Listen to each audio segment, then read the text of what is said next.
Praise the Lord. எரேமியா தீர்க்கதரிசி புஸ்தகம் 1 அதிகாரம் 5வது வசனம். நான் உன்னை தாயின் வயிற்றில் உருவாக்கும் முன்னே உன்னை அறிந்தேன். நீ கர்ப்பத்தில் வெளிப்படும் முன்னே நான் உன்னை பரிசுத்தம் பண்ணி உன்னை ஜாதிகளுக்கு தீர்க்கதரிசியாக கட்டளையிட்டேன் என்று சொன்னார். கருவிலே, தாயின் கருவிலே உருவான நாள் முதலா கண்மணி போல காத்து வந்தீரே. என்ன தவம் செய்தேனோ தெரியலையே, என்னில் இவ்வளவாய் அன்பு வைத்தீரே.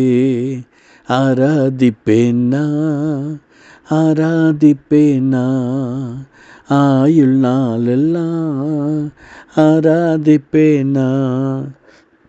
கர்த்தருடைய நாம் மகிமைப்படுவதாக. நான் உன்னை தாயின் வயிற்றில் உருவாக்கும் முன்னே உன்னை அறிந்தேன். நம்மளை ஆண்டவர் எப்போ அறிஞ்சிருக்கிறார்? இப்போல்லாம் பார்த்தீங்க அப்படின்னா 20 வருஷம் 25 வருஷம் அந்த பொண்ணை பத்திரமா அப்பா அம்மா பார்த்து வச்சுருப்பாங்க. அந்த பையனை சேஃப்டியாக அப்பா அம்மா வச்சுருப்பாங்க. திடீர்னு எவனோ ஒருத்தன் வருவான், இல்லை எவ்வளோ ஒருத்தி வருவாங்க, நீ தான் என் வாழ்க்கை அப்படின்னு சொல்லுவாங்க. இத்தனை வருஷம் கண்ணாக வளர்த்த அந்த பிள்ளைங்க பேரண்ட்ஸை விட்டுட்டு ஓடிடுறாங்க, குடும்பத்தை விட்டுட்டு ஓடிடுறாங்க, அதான் வாழ்க்கைன்னு ஓடிடுறாங்க. அதுக்கப்புறம் எவ்வளோ கஷ்டத்தை அனுபவிக்கிறாங்க. எங்கே பார்த்தாலும் தவறான காரியங்களுக்காக வாழ்க்கையை சீரழிச்சிக்கிட்டு இருக்கிற ஜனங்கள் ஏராளமான பேர் இருக்கிறாங்க. என் அன்பு பிள்ளைகளே, அந்த தேவனுடைய ஆசீர்வாதத்தை சுமந்து கொள்வதற்கு கர்த்தர் நம்ம தெரிந்திருக்கிறார். ஆண்டவர் சொல்கிறாரு, you did not choose me but I choose you. நீங்கள் என்னை தெரிந்து கொள்ளவில்லை, நான் உங்களை தெரிந்து கொண்டேன். ஆனால் இங்கே சொல்கிறாரு, நான் உன்னை தாயின் வயிற்றில் உருவாக்கும் முன்னே உன்னை அறிந்தேன் அப்படின்னு சொல்கிறார். கர்த்தர் உங்களை எதற்காக அறிந்திருக்கிறார்? அது அவர் சொல்கிறப்ப, நீ கர்ப்பத்திலிருந்து வெளிப்படும் முன்னே நான் உன்னை பரிசுத்தம் பண்ணியிருக்கிறேன். ஒரு ஆசீர்வாதம் கர்த்தரிடத்திலிருந்து வர வேண்டுமானால் அதுக்கு ஒரு பரிசுத்தம் தேவை.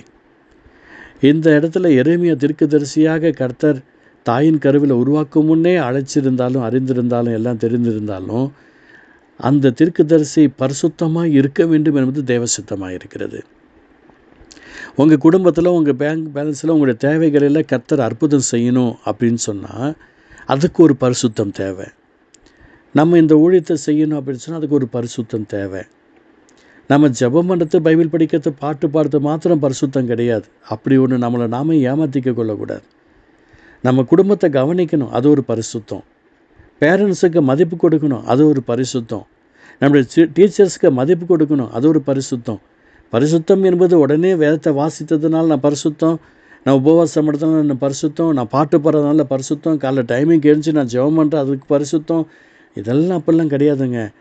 நான் காலைல ஏஞ்சோடனே நான் ஜெபம் பண்ணிவிடுவேன், நான் பைபிள் படிச்சிடுவேன், நான் பாட்டு பாடிடுவேன், நான் ஆராதனை செஞ்சிடுவேன், கரெக்டாக குளிச்சுட்டு நான் காலேஜ் கிளம்பிடுவேன், ஸ்கூலுக்கு போயிடுவேன், வேலைக்கு போயிடுவேன். அப்படின்னா யாருங்க சமைக்கிறது, யாருங்க தண்ணி பிடிக்கிறது, யாருங்க வீட்டுக்காரங்களை ஒழுங்குபடுத்துறது, யார் வீட்டு வேலையை செய்கிறது? அதுவும் பரிசுத்தம்தான். எதையும் செய்யணும், அதையும் விடாது இருக்கணும். அந்த பரிசுத்தம் என்பது நம்முடைய வாழ்க்கையின் ஆசீர்வாதங்கள். நான் கரெக்டாக மெசேஜை மட்டும் தான் நான் கொடுப்பேன், நான் பாட்டு மட்டும் தான் பாடுவேன், நான் ஊழியம் மட்டும் தான் செய்வேன், அது பரிசுத்தம் கிடையாது. நிறைய வேலைகள் இருக்கிறது, இதையும் செய்யணும். எனக்கு ஊழியம் செய்கிறதுக்கு நேரம் சரியாக இருக்குது அப்படின்னு சொல்லிட்டு உட்காந்துருக்கு, நான் குடும்பத்தை நல்லா கவனிக்க முடியாது அப்படின்னு சொல்ல முடியாது. நான் குடும்பத்தை கவனிக்கிறதுல தானே இந்த ஊழியத்துடைய செய்வதற்கு ஒரு அடையாளமே இருக்கிறது. என் பிரியமானவர்களே, நான் உன்னை தாயின் வயிற்றில் உருவாக்குமுன்னே உன்னை அறிந்தேன் என்று கர்த்தர் சொல்கிறார்ல, எதற்காக தெரியுங்களா? நாம் பரிசுத்தமாக இருப்பதற்காக. நமக்குள்ள ஒரு பரிசுத்தம் உண்டாகி இருக்கிறது.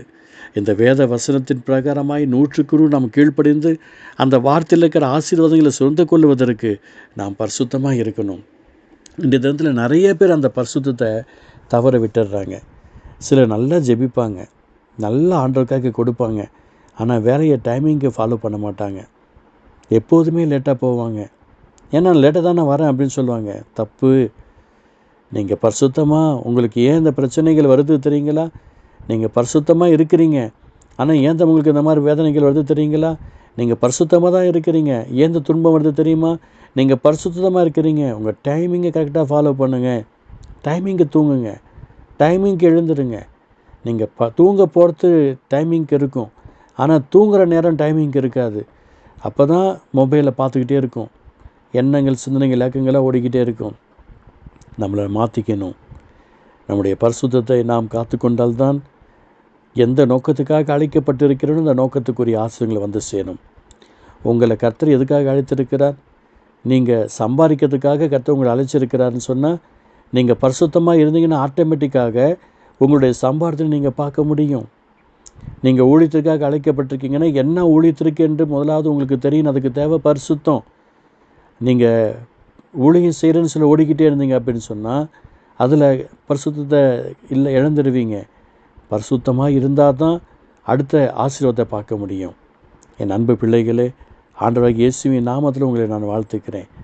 அருமையான ஆசீர்வாதத்தை சுமந்து கொள்ள அவருடைய அன்புக்கு நேராக ஓடிவாங்க. நீங்கள் நல்ல மார்க்ஸ் எடுக்கணும்னு நினைக்கிறீங்களா? நல்லா சம்பாதிக்கணும்னு நினைக்கிறீங்களா? உங்கள் ஆசீர்வாதம் உங்களுக்கு நிலைத்திருக்குன்னு நினைக்கிறீங்களா? பரிசுத்தம் மட்டும்தான் அதுக்கு முதல் ஸ்டெப்ஸு. ஏன்னா ஆண்டவர் உங்களை அறிந்துட்டார். எப்போ தெரியுங்களா? தாயின் வயிற்றில் உருவாக்கும் முன்னே. இப்போ நீங்கள் பரிசுத்தமாக இருக்கணும், அந்த பரிசுத்தை காத்துக்கணும். எதுக்காக அழைத்திருக்கிறார்களோ அந்த அழைப்பு உங்களுக்கு உறுதியாகும். ஆண்டவர் உங்களை அறிந்திருக்கிறார் தாயின் வயிற்றில் உருவாக்கும் முன்னே.